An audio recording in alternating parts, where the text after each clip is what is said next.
നമസ്കാരം. മെട്രോ മാറ്റിനിയിലേക്ക് സ്വാഗതം.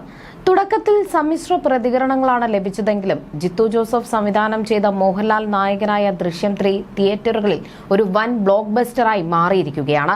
സിനിമ തിയേറ്ററുകളിലെത്തി വെറും 58 മണിക്കൂറുകൾ കൊണ്ടാണ് ദൃശ്യം 100 കോടി ക്ലബിലേക്ക് എത്തുന്നത്. ദൃശ്യം 3-ാം ഭാഗം വൻ വിജയമാണ്. പക്ഷേ സിനിമ ഇപ്പോൾ അപ്രതീക്ഷിതമായി നിയമപ്രശ്നത്തിലും വിവാദത്തിലും അകപ്പെട്ടിരിക്കുകയാണ്. തന്റെ മുൻകൂർ അനുമതിയോ സമ്മതമോ ഇല്ലാതെ ചിത്രത്തിലെ സസ്പെൻസ് രംഗങ്ങളിൽ സ്വന്തം കാറിന്റെ ഒറിജിനൽ നമ്പർ പ്ലേറ്റ് ഉപയോഗിച്ചു എന്ന് ചൂണ്ടിക്കാട്ടി ഒരു കർഷകനാണ് രംഗത്തെത്തിയിരിക്കുന്നത്. ചിത്രത്തിന്റെ അണിയറ പ്രവർത്തകർക്കെതിരെയാണ് പോലീസിൽ പരാതി നൽകിയിരിക്കുന്നത്. തന്റെ കാറിന്റെ നമ്പർ ഉപയോഗിച്ച വിവാദ രംഗങ്ങൾ സിനിമയിൽ നിന്നും ഒഴിവാക്കണമെന്നാണ് പരാതിക്കാരന്റെ ആവശ്യം. ചിത്രത്തിൽ നിന്നും പ്രസ്തുത സീനുകൾ നീക്കം ചെയ്യുന്നതുവരെ ഈ പ്രോജക്ടിന്റെ പ്രദർശനം പൂർണ്ണമായി തടയുകയോ സിനിമയെ തിയേറ്ററുകളിൽ നിരോധിക്കുകയോ വേണമെന്നും അദ്ദേഹം ആവശ്യപ്പെട്ടിട്ടുണ്ട്. ഇടുക്കി ജില്ലയിലെ കുഞ്ചിത്തണ്ണി സ്വദേശി RD രാജീവ് എന്ന ഏലക്ക കർഷകനാണ് ചിത്രത്തിനും താരങ്ങൾക്കുമെതിരെ രംഗത്ത് വന്നിരിക്കുന്നത്. ദൃശ്യം 3-ാം ഭാഗത്തിലെ പ്രധാന നായക കഥാപാത്രമായ ജോർജ് കുട്ടി ഓടിക്കുന്ന കാറിന് വെച്ചിരിക്കുന്ന രജിസ്ട്രേഷൻ നമ്പർ KL 69 D2772 എന്നതാണ്. എന്നാൽ ഈ നമ്പർ യഥാർത്ഥത്തിൽ സ്വന്തം ഉടമസ്ഥതയിലുള്ള കാറിന്റേതാണെന്നാണ് രാജീവ് പറയുന്നത്. പലരും വിളിച്ചു ചോദിച്ചു. വാഹന നമ്പർ സിനിമയിൽ ഉപയോഗിക്കാൻ താൻ അനുമതി നൽകിയിട്ടില്ല എന്ന് എല്ലാവരോടും പറയുകയും ചെയ്തു. സിനിമ കണ്ട് ഇക്കാര്യം താൻ ഉറപ്പാക്കി. 25,000 രൂപ മുടക്കിയാണ് താൻ ഈ നമ്പർ സ്വന്തമാക്കിയത്. നമ്പർ വിറ്റിട്ടുണ്ടോ എന്ന് RTO ചോദിച്ചു. നിരന്തരം ആളുകൾ ചോദിക്കാൻ തുടങ്ങിയതോടെ വാഹനം എടുക്കാറില്ല. നിയമ നടപടി തുടരുമെന്നും രാജീവ് പറഞ്ഞു. തന്റെ അറിവോ സമ്മതമോ കൈപ്പറ്റാതെ വാഹനം ചിത്രത്തിലെ സംശയാസ്പദമായ രംഗങ്ങളുമായി ബന്ധപ്പെടുത്തി ഉപയോഗിച്ചത് രാജീവിനെ അമർഷത്തിലാക്കിയിരിക്കുകയാണ്. തന്റെ അവകാശത്തിന്മേലുള്ള ലംഘനമാണിതെന്നാണ് ഇദ്ദേഹം വാദിക്കുന്നത്. Munnar deputy superintendent of police മുൻപാകെ അദ്ദേഹം പരാതി നൽകി. പരാതിയിൽ 3 പ്രമുഖ വ്യക്തികളെയാണ് രാജീവ് പ്രതികളാക്കിയിരിക്കുന്നത്. നായകൻ മോഹൻലാൽ, സംവിധായകൻ ജിത്തു ജോസഫ്, നിർമ്മാതാവ് ആന്റണി പെരുമ്പാവൂർ എന്നിവർക്കെതിരെയാണ് പരാതി. തന്റെ സ്വകാര്യ ജീവിതം കടുത്ത വേദനയിലൂടെയും ആകുലതകളിലൂടെയുമാണ് കടന്നു പോകുന്നതെന്ന് രാജീവ് പറയുന്നു.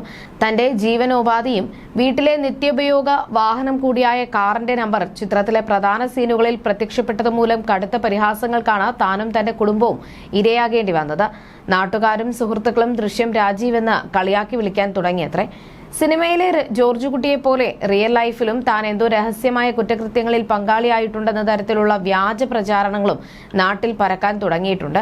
ഇത്തരം കിംവദന്തികൾ തന്റെ സമാധാനം പൂർണ്ണമായും നശിപ്പിച്ചുവെന്നും രാജീവ് പരാതിയിൽ ചൂണ്ടിക്കാണിക്കുന്നു. ഇത് ഒരർത്ഥത്തിൽ തന്റെ പേരിനും പദവിക്കും മങ്ങലേൽപ്പിക്കുന്ന സാഹചര്യമാണ് ഒരുക്കിയിട്ടുള്ളത്. ഇതിനെതിരെയാണ് അദ്ദേഹം മൂന്നാറിൽ പോലീസിനെ സമീപിച്ചിരിക്കുന്നത്. രാജീവിന്റെ വാഹനം ഒരു മഹീന്ദ്ര സ്കോർപിയോ ആണെങ്കിലും സിനിമയിൽ കഥാപാത്രം ഉപയോഗിക്കുന്നതായി കാണിക്കുന്ന വാഹനം പൂർണ്ണമായും വേറിട്ട ഒരു ബ്രാൻഡാണ്. എന്നിരുന്നാലും സിനിമയിൽ പ്രദർശിപ്പിച്ചിരിക്കുന്ന രജിസ്ട്രേഷൻ നമ്പർ തന്റെ വാഹനത്തിന്റെ നമ്പറുമായി പൊരുത്തപ്പെടുന്നുണ്ടെന്നും അദ്ദേഹം അവകാശപ്പെടുന്നു.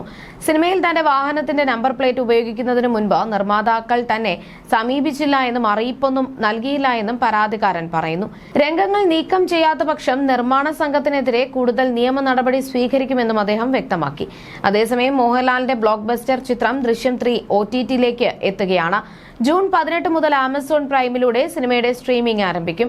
മലയാളത്തിന്റെ എക്കാലത്തെയും ഹിറ്റ് ഫ്രാഞ്ചൈസികളിൽ ഒന്നായ ദൃശ്യത്തിന്റെ 3-ാം ഭാഗവും ബോക്സ് ഓഫീസിൽ വലിയ വിജയം നേടിയിരുന്നു. ചിത്രം 300 കോടി വരെ നേടുമെന്ന ആരാധകരുടെ കണക്കുകൂട്ടലിനിടയിലാണ് സിനിമയുടെ OTT സ്ട്രീമിംഗ് തീയതി എത്തിയിരിക്കുന്നത്.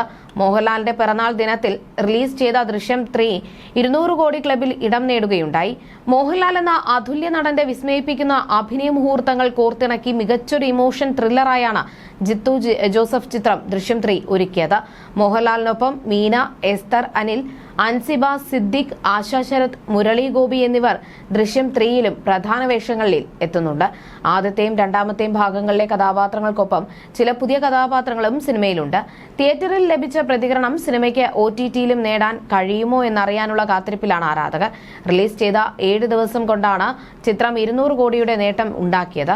നിലവിൽ ഇതുവരെ 236.89 കോടിയാണ് ചിത്രത്തിന്റെ ആഗോള കളക്ഷൻ എന്നാണ് റിപ്പോർട്ടുകൾ പറയുന്നത്. ഇന്ത്യയിലെ മൊത്തം കളക്ഷൻ 125.24 കോടി രൂപയാണ്. അന്താരാഷ്ട്ര പ്രദേശങ്ങളിൽ നിന്ന് ഇതുവരെ 111.65 കോടി രൂപ ചിത്രം നേടിയിട്ടുണ്ട് എന്നും റിപ്പോർട്ടുകളുണ്ട്. മികച്ച പ്രതികരണമാണ് സിനിമയ്ക്ക് ലഭിക്കുന്നത്.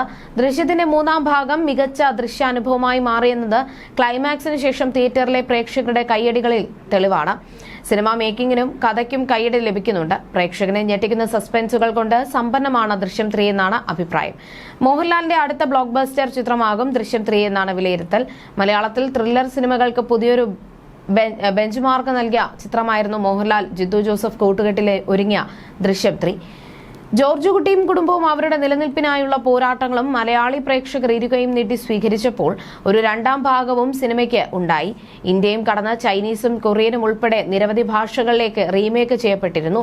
മലയാളം ഒറിജിനലിന്റെ ആഗോള തിയേറ്റർ ഡിജിറ്റൽ അവകാശങ്ങൾ സ്വന്തമാക്കിയിരിക്കുന്നത് ദൃശ്യം 3യുടെ ഹിന്ദി പതിപ്പിന്റെ നിർമ്മാതാക്കൾ കൂടിയായ പനോരമ സ്റ്റുഡിയോസ് ആണ്. ബോളിവുഡിലെ പ്രമുഖ ബാനറായ പെൻ സ്റ്റുഡിയോസ് പനോരമയിലൂടെ ആശീർവാദ് സിനിമാസിൽ 100 കോടി രൂപയുടെ നിക്ഷേപം നടത്തിയിട്ടുണ്ടെന്ന വിവരങ്ങളും പുറത്തുവരുന്നുണ്ട്. ഇതിനോടകം തന്നെ ചിത്രീകരണം പൂർത്തിയായ അജയ് ദേവ്ഗൺ നായകനാകുന്ന ചിത്രത്തിന്റെ ഹിന്ദി പതിപ്പ് 2026 ഒക്ടോബർ 2 തിയേറ്ററുകളിൽ എത്തും. You're watching me on metromatney.com. metromatney.com. Subscribe for more videos. Subscribe here for more videos. Subscribe now. Thank you.